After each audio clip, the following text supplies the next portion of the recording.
Point के हल्के दबाव के साथ। ऐसे में ग्लोबली मूड कैसा है, हॉर्माज बगल में बैठे, इनसे समझ लेंगे।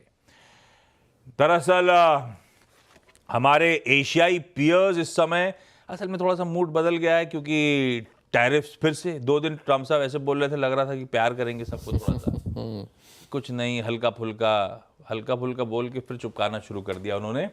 तो ऑटोज पे जो टैरिफ्स के अनाउंसमेंट आए हैं, हॉर्माज से अभी डिटेल में समझ लेंगे ट्रम्प साहब करना क्या चाहते हैं, लेकिन उसके चलते पूरा एशिया, इवन यूएस का ओवरनाइट हैंडओवर गड़बड़ा गया है। यूएस में कल 1/3 से 2% तक का दबाव था। पेन में नैस्डैक और एसएनपी ज्यादा नजर आए। आज सुबह के फ्यूचर्स पस्त पड़े हुए हैं, लाल में ही ट्रेड कर रहे हैं दरअसल। तो तब और अब की पहली प्लेट के थ्रू समझा देता हूं क्या छोड़ा था और कहां मिला है। कल हम दबाव देख के गए थे, लेकिन मिनिस्क्यूल सा दबाव था, 0.1-0.2% के आसपास। तो कहीं ज्यादा प्रेशर उससे ज्यादा हो चुका है। तो ये डिफरेंशियल जो है, ये एशिया का मूड बिगाड़ रहा है, कुछ हद तक अपना भी। और खासतौर पर डिफरेंशियल ज्यादा नैस्डैक और एसएनपी पे नजर आएगा, जहां पे कल ओवरनाइट सेशन में पेन ज्यादा था। और वाज गुड मॉर्निंग भाई साहब, क्या क्या डेवलपमेंट। पहले तो ये अनाउंसमेंट, क्या बोल गए ट्रम्प साहब, क्या करने वाले हैं, क्या तैयारी।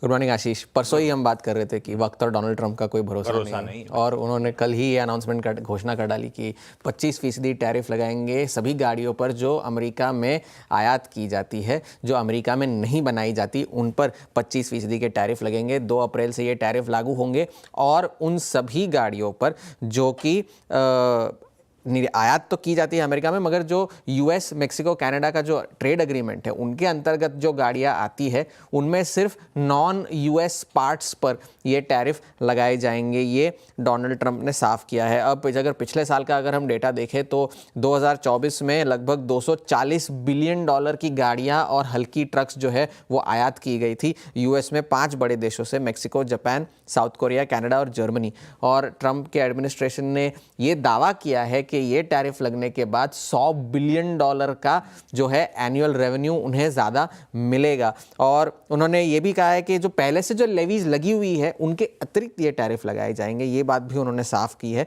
और एनालिस्ट ये मानते हैं कि $4,000 से $12,000 के बीच में गाड़ियों की कीमतों में इजाफा हो सकता है अगर ये टैरिफ लागू हो गए तो इसका लिहाजा जो है खामियाजा सभी ऑटो शेयरों ने भुगता कल वॉल स्ट्रीट पर, चाहे वो जनरल मोटर्स हो, फोर्ड हो, स्टेलेंटिस हो।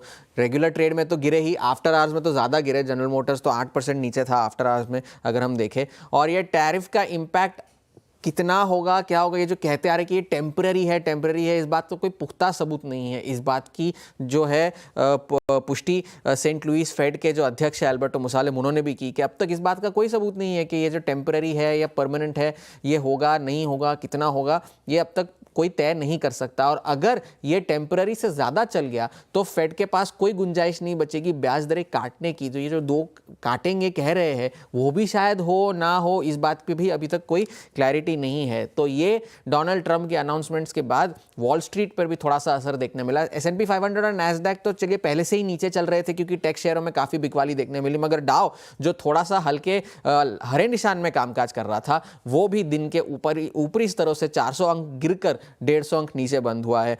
और बिग टेक भी अगर हम देखें तो सारे एनवीडिया, टेस्ला सभी शेयरों में 1 से लेकर 6% की गिरावट कल हमें देखने मिली। S&P 500 कल अपने 200 DMA के नीचे जाकर बंद हुआ है फिर से, तो एक और ख़राब संकेत और एक नाइटमेयर सा बन गया है अब एक यूएस का बाजार। आप किस तरह से उसकी समीक्षा करें, क्योंकि एक तरफ आप कह रहे हैं कंज्यूमर सेंटिमेंट खराब है, महंगाई के आंकड़े बढ़ने की उम्मीद है, बेरोजगारी बढ़ने की उम्मीद है, और दूसरी तरफ जो डेटा निकल कर आ रहा है होम सेल्स का, मैन्युफैक्चरिंग PMI का, वो तो ठीक ठाक आ रहा है। तो आप किस तरह से कहें कि अर्थव्यवस्था कौन से डायरेक्शन में जा रही है, ये अनुमान लगा पाना मुश्किल है। और इस अनाउंसमेंट के बाद, टैरिफ के अनाउंसमेंट के बाद डॉलर जो है वो अब 105 की तरफ बढ़ता जा रहा है, 104.7 पर पहुंच गया है अब डॉलर। और बार्कलेज ने भी जो है जो बड़े बड़े टारगेट दिए थे सारे ब्रोकरेजेस ने कि हम 6,500 7,000 S&P 500 के, वो भी 6600 से काट कर 5900 कर दिया है बार्कलेज ने S&P 500 पर। तेल की कीमतों पर भी नज़र रखिएगा क्योंकि अब ब्रेंट जो है वो $74 के आसपास आ चुका है अब, क्योंकि कच्चे तेल का जो भंडार है यूएस में, जो इन्वेंट्रीज है वो 1 महीने के सबसे निचले स्तरों पर आई है। और WTI भी जो है $70 के नज़दीक आ गया है। सोने की कीमतों में थोड़ी सी वॉलेटिलिटी चल रही है, मगर वहाँ पर भी नज़र बनाए रखने की ज़रूरत है। आज जैसे आपने कहा जॉबलेस क्लेम्स जीडीपी का आंकड़ा आना है, सेकंड रिवीजन है उसका, और ट्रेड डेटा भी आना है वहाँ पर। तो हैंडओवर तो अब देखिए, जो होप ट्रेड चल रही थी वो होप तो धराशायी हो गई, अब थोड़ी सी मुनाफा वसूली आई है। अब देखना यह है कि 2 अप्रैल को क्या होता है। ये लीजिए भाई साहब, ये है कहानी। मामला गड़बड़ाना फिर से, वो अब टैरिफ्स के डेडलाइन सामने आ ही रही है। 2 तारीख तक तो सारे अनाउंसमेंट्स यानी कि मंगलवार शाम को आ ही रहे होंगे। उससे पहले ये ऑटो टैरिफ्स की खबर आती हुई जिसने थोड़ा सा ग्लोबल मूड बिगाड़ दिया है। Luckily gift Nifty largely flat note पे शुरुआत करेगा।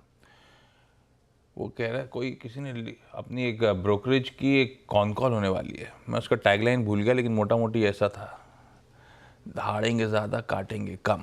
हम पे, हिंदुस्तान पे तो यही असर होगा शायद इन सब टैरिफ्स का। मैं ऐसे ही देख भी रहा था ग्रिड अपना, तो दूर दूर तक यूएस इंपोर्ट्स में नाम नहीं है गाड़ियों में। मेक्सिको है, जापान है, साउथ कोरिया है, कनाडा है, जर्मनी है, कुछ हद तक यूके है, चाइना का भी नाम नहीं है। उनका भी सिर्फ 0.25% आता है कंट्रीब्यूशन। इन सब पे ज़्यादा दिक्कतें हैं, लेकिन अपने को पड़ेगी इंपैक्ट ऑटो एंसिलरीज के थ्रू, क्योंकि इन सब रीजन्स पे अपनी ऑटो एंसिलरी कंपनीज माल सप्लाई करते हैं सारे OEMs को। खैर, आज की रणनीति की तरफ बढ़ा जाए, वीरू को दिखाइए।